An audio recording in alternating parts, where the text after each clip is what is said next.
everyone, welcome to my channel. This is Victor Perez from Evolve Tech. Today we are going to be answering the question, can you do YouTube on an iPhone? With us we will have 4 devices today. We are going to have the iPhone 12 Pro Max. We are also going to have as a comparison with the past models from Apple, the iPhone XS. We are also going to have as a comparison the 11-inch 2021 iPad Pro. We are also going to have a small camera, a Panasonic DMZ 80, as a comparison to see if it's worth it to get a small camera to the video. Remember, if you like this video, remember to leave a like, subscribe and ping the notification bell icon so you get all the updates on my new videos. If you like any of the products I will be talking about, you will have a link in the description below. And last but not least, I want to thank my girlfriend. She's the subject you will see on the next tests. If you want to check her channel out, I will link it in the description below, so yeah, just go check it out. So first of all, we're going to start with the iPhone 12 Pro Max. It features the Apple A14 Bionic chip, which powers the entire iPhone 12 generation. Max resolution for the iPhone 12 Pro Max is 4K 60 like the XS and 1080p 240 fps for slow motion. All the videos are digitally stabilized thanks to the EIS plus sensor shift stabilization. All modes including 4K 60 feature an expanded dynamic range thanks to the smart HDR. The primary camera is a 12 megapixel sensor, but it's 40% larger than the iPhone 11 Pro with bigger 1.7 micrometer sensor pixels. This should help to capture better low-light photos with less noise. The lens is a 26mm f1.6, but it's not optically stabilized. Instead, the camera uses sensor shift stabilization, meaning it's a sensor that is stabilized in real time and not the lens. The sensor shift stabilization moves the entire sensor to counter shake instead of shifting the lens. The more space the sensor is allowed to move within its frame, the better the stabilization. It also has an ultra-wide camera with a 12 megapixel sensor. It also has a telephoto, a 65mm f2.2 optically stabilized. The iPhone XS offers the A12 processor, and talking about resolution, it can get up to 4K 60 fps and 1080p at 240 fps for slow motion, just like the iPhone 12 Pro Max. The main lens has a 12 megapixel sensor with 1.4 micrometer pixels. There are 2 lenses, element wide-angle 1.8 lens coupled with a 2.4 telephoto. With the M1 chip in the iPad Pro, it's a processing beast. The iPad offers a 12 megapixel wide and 10 megapixel ultra-wide dual camera system, aided with state-of-the-art LiDAR. These cameras have 4K video recording capability up to 60 fps. For the first time ever, the latest iPad Pro brings Smart HDR3, along with an advanced image signal processor that swiftly focuses images and videos on capturing in-depth details in low-light conditions.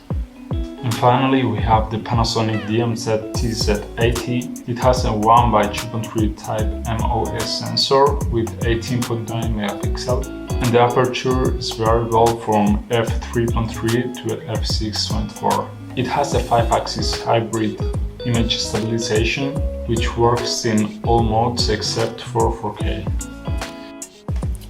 One thing to notice is how the color science has changed in the iPhone 12 Pro Max. I didn't love it, I maybe prefer the more saturated colors of the iPad or the iPhone XS. It delivers more lifelike colors, which, as I told before, I actually didn't love, but actually delivers a more real image.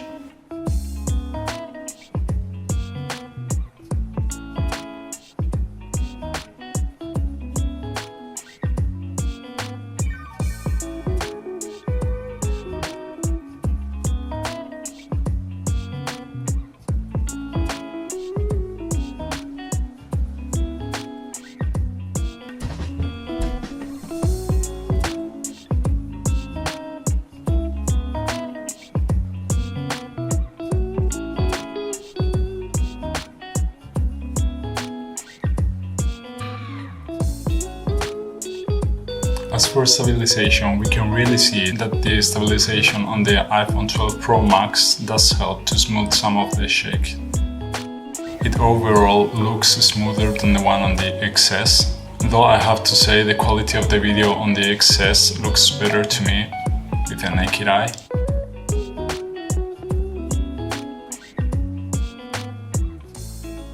We can see that the quality on the iPad is very similar to that on the iPhone XS. The shake is still there, but this was recorded by hand without any kind of stabilization, so I think it's not that bad overall.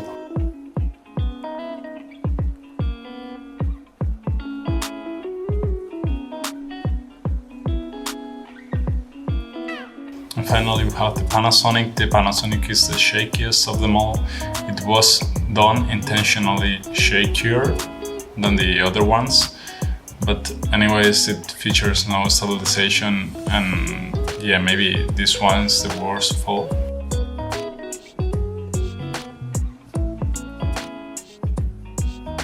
And finally we have the low light tests. At the left we can see the iPhone 12 Pro Max with the iPhone XS, and at the right,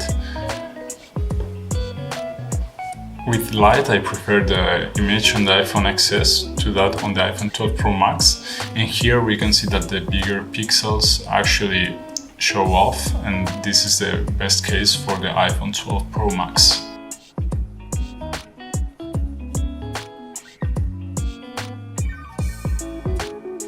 Again, the result on the iPad is very similar to that one on the iPhone XS. The image quality is good in good lighting conditions, but it fastly degrades when the light goes off.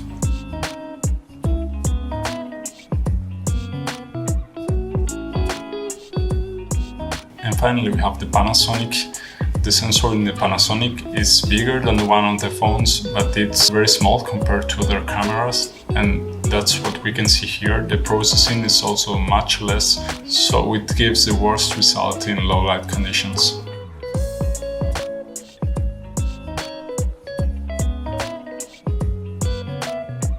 In this video you can see all four synchronized at the same time.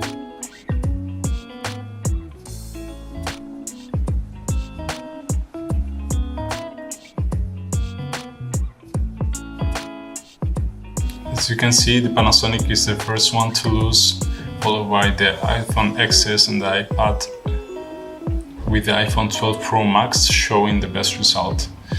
Finally, with the slow motion tests, we have the iPhone 12 Pro Max.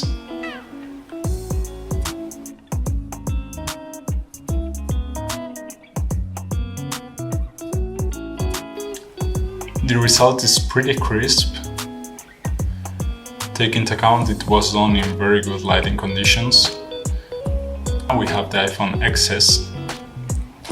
I would say the result is a little bit muddier, the motion is not so clear, even if the resolution and the frame rate is the same.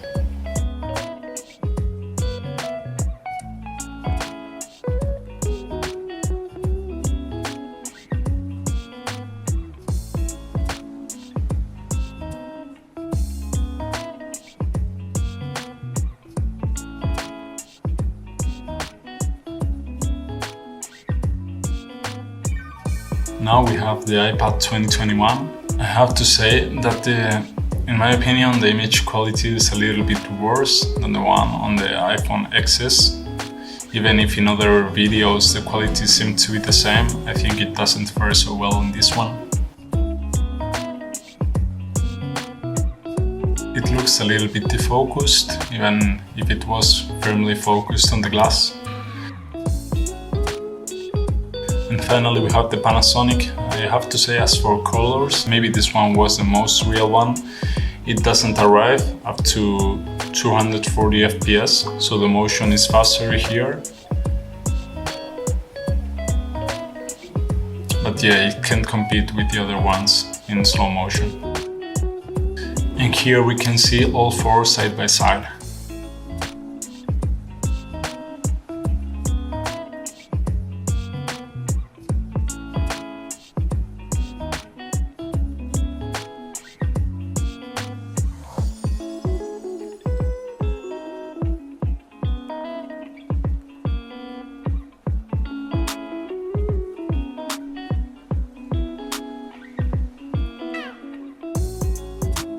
So my answer to the question, can you do video on the iPhone 12? Definitely, that's a definite yes. Of course you can, especially if the quality of the lighting is good.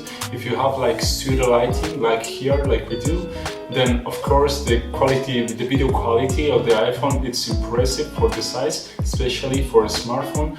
I usually record with mirrorless cameras or DSLRs, and I have to say I was expecting less from the iPhone, but the quality, the video is really clear, it's really sharp.